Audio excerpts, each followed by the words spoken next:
Tiger fans, one last look before the massive matchup in Oxford tomorrow. Let's go.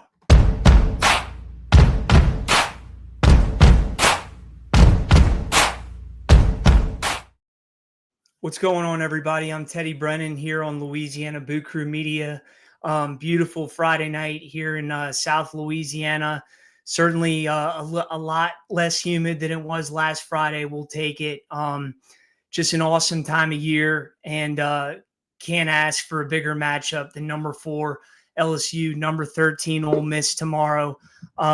Certainly has all the makings of a classic. You factor in the head coaches that have been at their respective schools for Brian Kelly's been there 4 years, Lane Kiffin, I believe, 5. And so a lot to prove for both of them. Kind of been, years in the making to make this happen. Both coaches have really, embraced the transfer portal, particularly Lane Kiffin. Brian Kelly, certainly this past offseason with 18 transfers, the roster costing upwards of $20 million. So it's just kind of a look at modern day college football, just mixed in with a beautiful mix of, tradition. And so you throw that in 2:30 ABC and let's go. So just going to throw out a few, talking about the injuries. Unfortunately, it looks like Caden Durham is doubtful, according to Pete Thamel.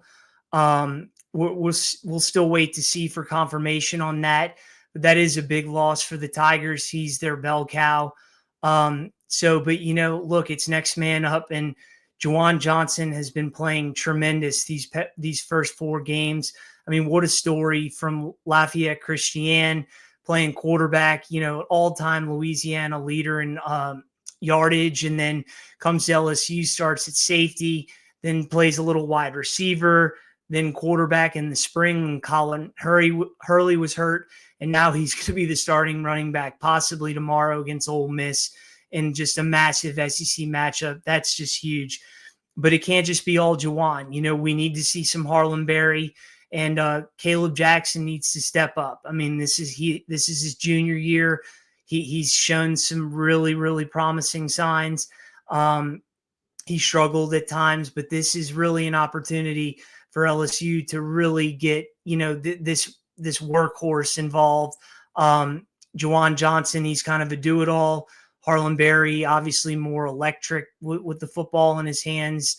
But Caleb Jackson is your prototypical old school LSU kind of Leonard Fournette, Jeremy Hill, Stephen Ridley, and to win these kind of games, you have to be able to run the football, particularly on the road. You have a championship defense. You need to play complementary football. And so the Tigers need to find a way to get it done on the ground tomorrow. And so it'll be interesting to see what goes on the offensive line.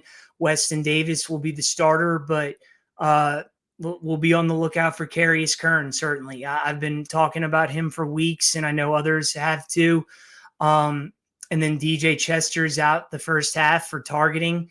So it's going to be interesting. He's normally going to be the 6th guy, the rotational plug and play. And so if somebody gets hurt in the first half tomorrow, it'll be interesting to see who goes in. Most likely it's going to be Carius Kern. Certainly we'll find out. Hopefully we won't find out because that starting 5 will be healthy throughout. But let's just talk about the obvious, and it's going to be Garrett Nussmeier.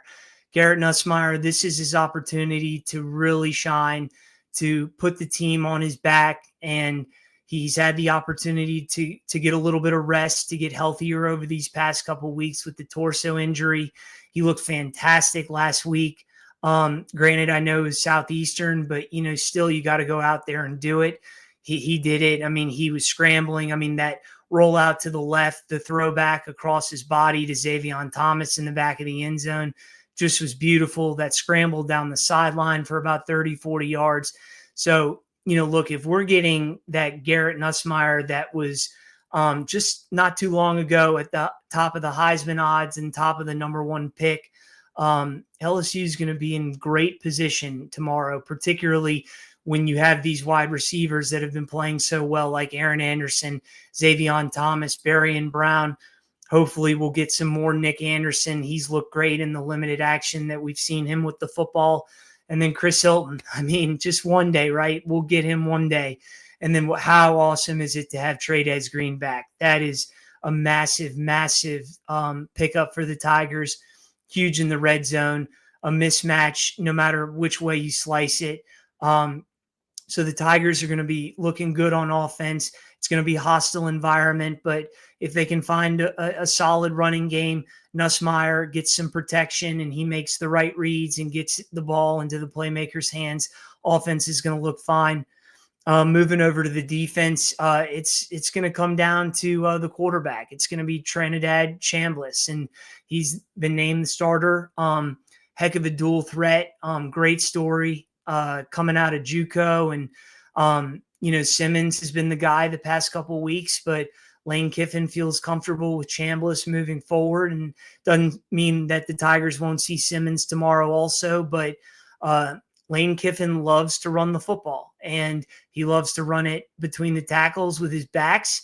Lacey's a quality back, but Chambliss is a dual threat, and kind of reminds you a little bit of Kyler Murray. I've been seeing some comparisons about that online, and so that's not a bad comparison to have. But, the Tigers just need to continue to do what they've been doing. They get a healthy Wes Weeks back in the middle. Obviously Witt's going to be there. He's going to be excited. He's going to be revved up, particularly with everything going on with the announcement that he's dating Lane's daughter. So it's just more Southeastern Conference football drama, right? But watch out for a big game from Harold Perkins. This is his kind of game, maybe in that star spy role, kind of like his freshman year with Bryce Young. Look, he's going to be all over the field, but he honestly could just single-handedly take Chambliss out of the game. And I think that takes Ole Miss, quite frankly, out of their offensive rhythm, and they're going to struggle. They don't have as many weapons as they did last year. They still have Wallace on the outside, but the Tigers are much more talented at corner, particularly with Delane and Pickett coming along, and PJ Woodland, and the safeties are just tremendous. And so this is just a different defense. And I mean, even Lane Kiffin mentioned in his press conference that LSU got the 3 best defensive backs in the portal. And so that's really showing, and that you have to factor that in. And so it's just been such a long time that LSU has played quality championship defense, but they have it. They're going to be able to travel. You factor in one of, if not the best defense in college football, with a quarterback who's hungry to make a statement, to get his name back out there. And then, special teams. I really, really love our special teams. Chadwick has been great punting the ball. Ramos is consistent from 48 and in. Let's not do the 60-yarders like we did last week. And then we have just top-tier returners in Xavion Thomas, punt returning, and Barian Brown kick returning. And so I just think the Tigers have everything for tomorrow. It's a hostile environment. Ole Miss is always up for LSU. It's the Magnolia Bowl. But certainly I think the Tigers win a close one. 27-20, that kind of game. Most people would expect it to be high scoring, but I think that LSU's defense will keep it down, and I think LSU will get ahead, but then they'll play to their defense and get out of there with a massive, massive top 15 victory, and, continue to stake themselves as one of, if not the best team in the country, because they beat Ole Miss. I know Clemson and Florida have struggled, but it's still Clemson and Florida. And so you're not going to find a better resume. So look, we'll be on the lookout for all this. It's going to be awesome to watch.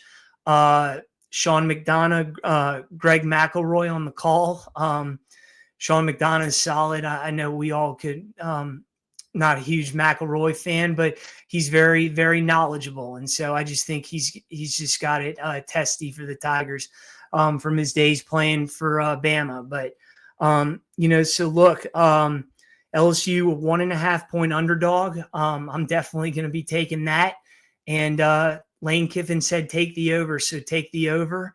And, for now, we're going to have a post-game show for you after the game tomorrow, probably about six o'clock ish, and we'll have a huge update on what happened and what's going on and what's going to be what we're looking for moving forward as the Tigers go into the bye week. But for now, keep it here to Boo Crew Media. We're going to have a lot for you on the Instagram page tomorrow. And, but for now, go Tigers.